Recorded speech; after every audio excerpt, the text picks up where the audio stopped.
네, 안녕하세요. 교문조력회사입니다.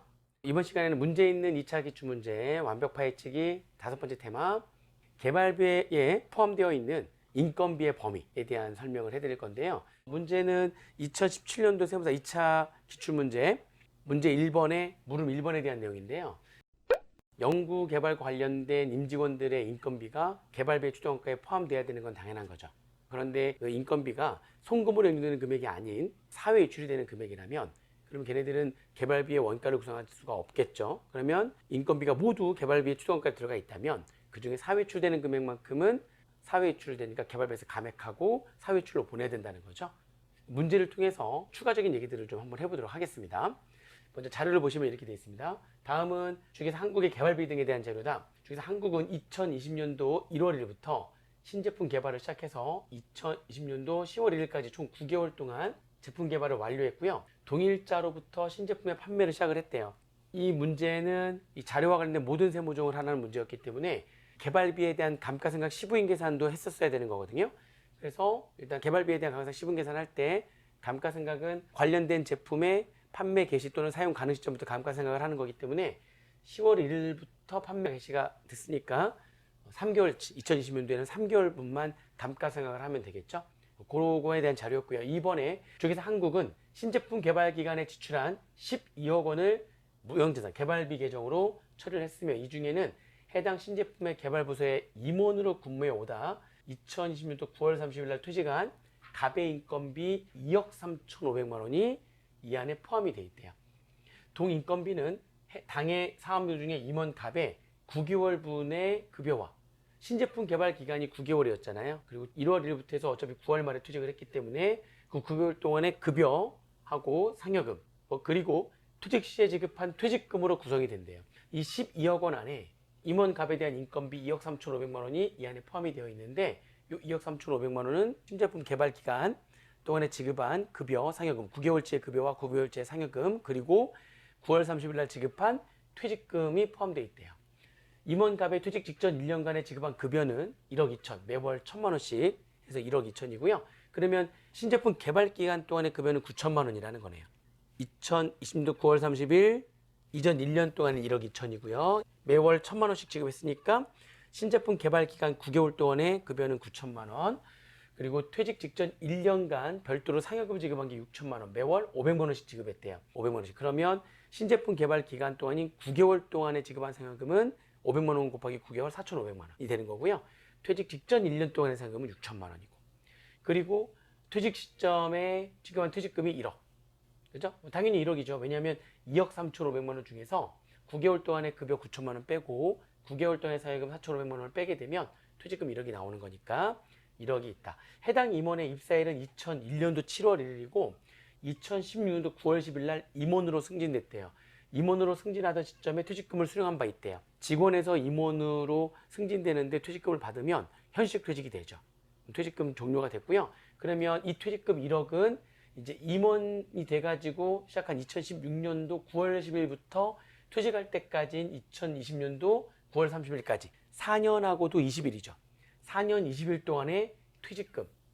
우리가 법인세법에서 임원에 대한 퇴직금 계산할 때는 기간 계산할 때 1개월 미만은 없는 걸로 보는 거기 때문에 4년 20일이면 4년, 즉 48개월 동안의 퇴직금이라는 거죠. 이 퇴직금 1억은 총 48개월 동안의 퇴직금이라는 겁니다. 그렇게 이제 일단은 정리하시면 되고 그 다음에 4번에 또 주식회사 한국의 이사회 결의사항에 따르면 임원의 상여금 지급 한도는 급여 총액의 40%고 그러면 지금 임원 상여금 한도 초과 금액이 있다는 거죠. 올해 9개월 동안 지급한 임원에 대한 상여금 중에서 한도 초과 부분은 사회 유출이 돼야 되는 거기 때문에 개발비의 추정원가에서 감액해서 사회 유출로 가야 되는 거죠. 개발비는 감액하고 사회 유출로 보내야 되는 거고요.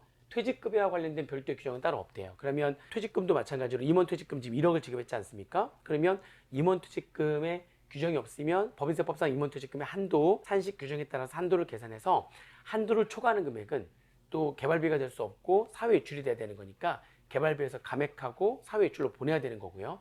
문제는 퇴직금입니다. 퇴직금 한도 내의 금액. 한도를 초과하는 금액은 당연히 개발비에서 감액해서 사회 유출되는 거는 당연한 건데 한도 내의 금액도 아까 자료에서 봤듯이 한도 내의 금액이 임원으로 근무 기간인 48개월 동안의 퇴직금이라는 거죠. 그런데 신제품 개발 기간 동안의 퇴직금에 해당되는 것은 2020년도 1월 1일부터 신제품 개발을 시작했기 때문에 2020년도 1월 1일부터 2020년도 9월 30일까지 임원의 퇴직금의 한도 내의 금액도 9개월에 해당되는 퇴직금만 개발비에 들어가야 되는 거고요. 48개월 중에 9개월을 제외한 나머지 39개월 동안의 퇴직금은 신제품 개발과 관련이 없는 퇴직금이기 때문에 그는 개발비의 추정원가를 구성할 수가 없다는 겁니다. 그게 법인세법에서 말하고 있는 비용 배분의 원칙이라는 거죠. 잠깐 내용을 보게 되면 이렇게 되는 거죠. 그러니까 개발비에 들어가 있는 개발비가 총 지금 12억 원이 지금 장부에 계산이 되어 있어요. 개발비의 장부상 금액. 요 금액에는 임원갑에 대한 임원갑의 인건비 2억 3,500만 원이 여기 안에 포함이 되어 있다는 거죠. 이렇게. 근데 이 2억 3,500만 원 중에서도 임원 상여금의 한도 초과는 사회 유출되는 거니까 개발비가 아니라 사회 유출로 가야 된다는 거고요. 또 임원 퇴직금의 한도 초과 금액도 있다면, 계산해가지고 있다면 개발비가 아니라 사회 유출이 가야 되는 거니까 개발비를 감액하고 사회 유출로 보내야 되는 거고요. 또 한 가지, 임원 퇴직금의 한도 내 금액이라 할지라도 그는 총 임원으로서의 근무기간인 48개월 동안에 대한 퇴직금인데 신제품 개발과 관련된 근무기간은 9개월이라는 거죠. 그러면 임원퇴직금의 한도 내 금액도 9개월치만 여기 들어가야 되는 거고요. 39개월치는 개발비에서 감액해서 다른 계정으로 가야 된다는 거죠. 그게 뭐 일반적인 퇴직금이라면 판관비로 간다거나, 뭐 공장에서 일하고 있던 임원이었다면 제조 원가로 간다거나, 또 건설 현장에서 일하고 있던 임원이었다면 건설의 원가를 구성한다거나, 그쪽 다른 쪽으로 가야 된다는 거죠. 아무튼 신제품 개발과 관련된 기간 동안의 퇴직금이 아니기 때문에 48개월 중에 9개월을 뺀 나머지 39개월 동안의 퇴직금은 개발비에서 감액하고 다른 계정으로 가야 된다는 겁니다. 별도의 말이 없으니까 퇴직급여, 그냥 판관비로 가야 된다는 겁니다. 그런 내용들이 여기 나와 있어요. 또 항공 퇴직급여 충당금을 설정하지 않으므로 퇴직 시에 지급한 퇴직금을 모두 퇴직급여로 회계 처리하거나 필요한 경우에는 적절한 자산의 원가로 배분하고 있다. 그죠? 여기도 지금 힌트를 또 준 겁니다. 퇴충을 지금 설정하고 있지 않기 때문에 퇴직금이라고 하는 것 자체는 사회출이 되는 것, 즉 송금이 될 수 없는 사회출되는 금액은 당연히 아예 자산을 구성할 수 없는 거고요. 그리고 송금이 되는 금액, 사회출이 아닌 송금이 되는 금액은 퇴직급여로 하거나 아니면 필요한 경우에는 적절한 자산의 원가로 배분하고 있다. 즉 신제품 개발 기간 동안에 해당되는 퇴직금 9개월치만 개발비가 돼야 되는 거고 39개월치는 개발비가 되면 안 된다는 겁니다. 그리고 급여 총액은 모두 주총에서 승인된 금액이고요. 개발비의 상각기간은 총 5년으로 신고를 했고 그 중에 2억 4천만 원을 개발비 상각비 계정으로 비용으로 계산했다고 되어 있습니다. 비용 배분의 원칙의 판단 근거는 여기에 있는 거죠. 법인세법 기본 통칙에 비용 배분의 원칙이라는 게 있어요. 비용 배분의 원칙이라는 걸 보게 되면은 법인에게 기속되는 모든 비용, 즉 모든 비용이니까 세법상 일단 송금이 돼야 되는 거죠. 송금이 되지 않는 사회출되는 금액들은 아예 송금 배분을 할 수가 없는 거고요. 사회출이 아닌 금액들은 이제 송금이 되는 거죠. 송금이라고 하는 거는 일반적으로 공정타당하다고 인정되는 기업회계 기준에 준거하여 판매비와 관리비, 제조원가 또는 자산의 추정원가 등으로 명확하게 구분해서 격리하여야 한다라고 법인세법 기본통칙 4-0-의 세 번째 비용 배분의 원칙으로 이렇게 설명을 하고 있습니다. 즉 퇴직급여 충당을 설정하지 않았으니까 퇴직급여는 당해 임직원의 근무 내용에 따라 다음과 같이 구분 계상해야 된다는 거고요. 판매관리부서에서 근무하고 있는 기간 동안에 받은 퇴직금은 판관비가 돼야 되는 거고, 제조부서에서 근무하고 있는 기간 때문에 받은 퇴직금은 제조 원가를 구성되는 거고, 건설 현장에서 근무하고 있는 그 기간 때문에 받은 퇴직금은 건설 원가를 구성해야 된다는 거고, 그리고 연구개발부서에 근무하고 있는 기간 때문에 받은 퇴직금만 개발비가 돼야 된다는 거죠. 따라서 아까 문제에서 봤듯이 송금으로 인정이 되는 임원퇴직금이 한도 내의 금액이라 할지라도 한도 초과되는 금액은 당연히 사회 유출되는 거니까 뭐 배분할 것도 없고 사회 유출이 돼버리는 거고요. 한도 내의 금액, 송금이 되는 한도 내의 금액이라 할지라도요. 신제품 개발에 해당하는 기간, 그게 9개월이죠. 그러니까 지금 총 48개월 근무한 것 때문에 퇴직금 받았는데 그 중에 9개월치만 개발비가 돼야 되는 거고, 즉 39개월치는 48개월 중에서 39개월에 해당되는 금액, 48개월, 39개월에 해당되는 금액은 개발비가 아닌, 이게 아니라, 그죠? 건설원가나 제조원가나 판관비로 보내야 된다는 거죠. 별도의 말이 없으니까 다 그냥 판관비로 보냈다고 이렇게 가정을 하고 문제를 풀겠습니다. 아시겠죠? 자, 문제를 풀어보겠습니다. 자, 일단은 임원 상여금의 한도 초과를 계산해서 걔는 개발비를 감액하고, 그 그다음에 사회 이출로 보내야 되는 거죠. 그래서 임원 상여금 한도 초과 올해 9개월 동안 임원 상여금은 월 500만 원씩 9개월 동안 4,500만 원 지급을 했는데 규정에 의하면 급여액의 40%를 한도로 한다고 했으니까 상여금은 급여액이 9개월 동안의 급여액이 1,000만 원 곱하기 9개월 곱하기 40%에서 3,600만 원에 한도가 되는 거니까 임원 상여금 한도 초과 금액인 900만 원은 송금불산입에서 상여로 보내고요. 요 금액은 이제 개발비에서 감액을 해야 되겠죠. 또 임원퇴직금도 마찬가지로 한도 초과 금액은 개발비로 구성할 수 없고 사회 이출이 돼야 되는 거니까 임원퇴직금은 총 1억이었고요. 임원퇴직금의 한도는 규정이 따로 없으니까 법인세법상 한도 규정에 따라서 한도를 계산해야 되는 거죠. 퇴직 전 1년간의 총급여액, 퇴직 전 1년간의 총급여액은 퇴직 전 1년 동안의 급여와 사여금의 합계액 중에서 송금으로 인정되지 아니하는 금액을 뺀 인건비를 빼야 되는 거죠. 그리고 또 받는 쪽에서 비과세가 되는 근로소득도 빼야 되는 겁니다. 그래서 지금 비과세는 근로소득에 대한 얘기는 없었고요. 퇴직 전 1년 동안의 급여 1억 2천, 퇴직 전 1년 동안에 지급한 상여금 6천만 원. 근데 그 상여금은 지금 한도 초과 금액이 있는 거죠. 상여금은 1년 동안의 급여액 1억 2천만 원에 40%가 한도가 되는 거니까 1억 2천만 원의 40%인 4,800만 원을 초과하는 금액인 1,200만 원은 송금 불세입되는 금액이었을 거니까 퇴직 전 1년간의 총 급여 계산할 때 1년 동안의 급여액, 1년 동안의 상여금, 그 중에 한도 초과 금액 1,200만 원을 뺀 요 금액이 퇴직 전 1년 동안 총 급여액이 되는 거고요. 거기에 10% 곱하고 근속연수. 근속연수는 1개월 미만은 없는 것으로 보기 때문에 4년이 딱 되는 거. 4년 20일이니까 20일 없는 걸로 보면 4년에서 한도 금액을 계산했고요. 한도를 초과하는 금액이 그래서 3,280만 원 나오는 거고요. 이 3,280만 원도 송금불산입하고요. 사회출이 되면서 이것도 개발비에서 감액이 돼야 되는 거죠.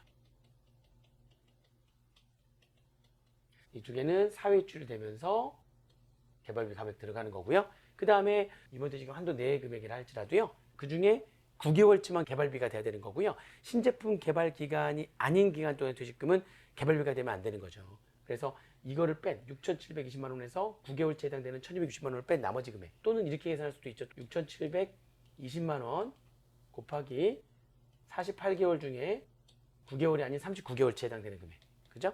요 금액이 얼마냐면 이게 5,460만 원이에요. 이 5,460만 원도 일단 개발비가 되면 안 된다는 거죠. 이것도 개발비를 감액해야 됩니다. 그렇죠? 그래서 개발비를 감액해야 되는 금액 3개, 900만 원에는 사회출 되면서 개발비 감액하고, 그 다음에 임원퇴직금 한도 초과 3,280만 원도 사회출 되면서 개발비 감액하고, 그리고 신제품 개발 기간과 관련이 없는 39개월 동안의 퇴직금에 해당되는 금액도 개발비를 감액해야 되기 때문에 개발비가 감액해야 되는 금액은 전부 다 합하게 되면 이 금액이 얼마냐면 9,640만 원이 돼요. 그렇죠? 9,640만 원을 개발비 계산되어 있는 금액에서 감액해야 되는 거니까 얘를 송금 산입하고요. 마이너스 유보를 해야 되겠죠. 이제 이게 개발비 감액분이 되는 겁니다. 그 다음에 세무조정 보게 되면은 이렇게 개발비 감액분, 개발비 아까 봤던 900만 원과 임원사용 한도 초과, 임원퇴직금 한도 초과, 그리고 임원퇴직금의 한도 내 금액 중에서 9개월치 해당되는 금액을 뺀 나머지, 즉 48개월 중에 39개월에 해당되는 금액, 요 금액까지 해가지고요. 다 해서 9,640만 원만큼을 개발비에서 감액하고 송금산입 마이너스 유보를 해야 되는 거고요. 그 다음에 개발비를 감액을 했는데 회사가 감가상각을 했네요. 그러면 개발비 감액된 금액을 회사가 계산한 강사비의 비율만큼 추인을 해야 되는 거죠. 개발비 감액분 추인, 그거에 대한 상각비는 추인해야 되는데 9,640만 원 곱하기 회사가 장부에 가가상각한 비율, 장부상 취득가액인 12억 분의 상각비로 계산한 금액인 2억 4천이 차지하는 비율만큼인 1,928만 원만큼 개발비 감액분을 송금불산입 유보로 해서 추인하시고요. 그 다음에 감가상각 이제 시분 계산할 때 회사 계산한 강사비는 다들 아시다시피 결산상 강사비에서 개발비 감액분 상각비 추인한 금액, 요 금액만큼은 이미 송금불산입 해가지고 장부상 강사비 중에서 요 금액만큼이 직부인된 거니까 그 금액은 차감하고 나머지 금액만 회사 계산 강사비로 보는 거죠. 이미 직부인된 거니까 걔를 뺀 나머지 금액만 회사 계산 강사비로 보는 거죠. 그리고 상각 범위액은 일단 세법상 취득가액, 세법상 취득가액은 북상의 취득가액인 12억에서 개발비 감액분은 뺀 금액이, 요 금액이 세법상 개발비의 취득가액이 될 거고요. 신고한 내용수가 5년이니까 0.200 정액법으로 하는 거니까, 그리고 개발비와 관련된 제품의 판매 개시부터 가계상각을 하는 거기 때문에 10월 1일부터 판매 개시가 됐잖아요. 3개월치. 해가지고 상각 범위액은 5,518만 원이 돼서 개발비 상각 부인액이 2억 2,072만 원 세를 뺀 금액인 1억 6,553만 원 되는 거고요. 송금불산입 유보해서 마지막 세무조항을 이렇게 하시면 되겠습니다. 자, 이 문제에서 핵심은 뭐냐? 이 문제에서 핵심이 되는 거는 개발비를 구성하는 인건비는 연구개발과 관련된 임직원들에 대한 인건비는 개발비 추정가를 구성할 수 있다는 겁니다. 그러나 송금이 될 수 없는 사회출되는 금액들은 아예 개발비가 될 수 없고 사회줄로 가야 된다는 거고요. 또 퇴직금 같은 경우에는 올해 지급한 금액이 신제품 개발과 관련된 기간 동안에만 지급한 퇴직금이 아닐 수도 있다는 거죠. 이 문제처럼. 그래서 전체 48개월 동안의 퇴직금을 지급했지만 신제품 개발 기간과 관련된 9개월치의 퇴직금만 개발비의 원가를 구성해야 되는 거고요. 39개월치에 대한 퇴직금은 개발비의 원가를 구성할 수 없다는 겁니다. 개발비에서 감액을 해야 된다는 거죠. 그게 이 문제의 핵심이 되겠습니다. 많은 사람들이 이 문제에 대해서 퇴직금 받은 금액은 전부 다 그냥 개발비 원가에 들어가야 되는 거 아니냐, 그렇게 푼 책이 또 있나 봐요. 그래서 그렇게 해서 많이들 저한테 질문을 하셨기 때문에 문제 있는 2차 기출문제 완벽 파헤치기에 5번째 테마로 해가지고 이 문제를 다뤄봤습니다.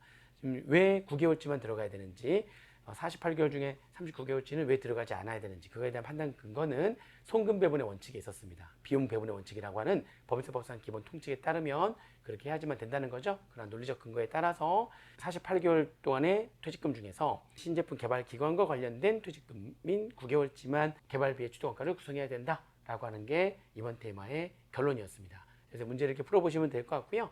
이해되셨죠? 이렇게 해서 5번째 테마를 마치도록 하겠습니다. 또 다음 시간에는 6번째 테마와 관련돼서 여러분들하고 얘기를 할 텐데요. 자, 6번째 테마는 대손세 공제를 받은 부가가치세 미수금이 있는 경우에 대손충당금 설정 대상 채권 계산을 어떻게 하느냐에 대한 내용입니다. 이것도 많은 사람들이 질문을 하는 것 중에 하나였기 때문에 관련된 문제를 가지고 여러분과 6번째 테마를 또 다뤄보도록 하겠습니다. 자, 6번째 테마에서 또 다시 보는 그날까지 열심히 공부하시기 바랍니다. 네, 저는 김문철 회계사였고요. 6번째 테마에서 또 뵙도록 하겠습니다. 감사합니다.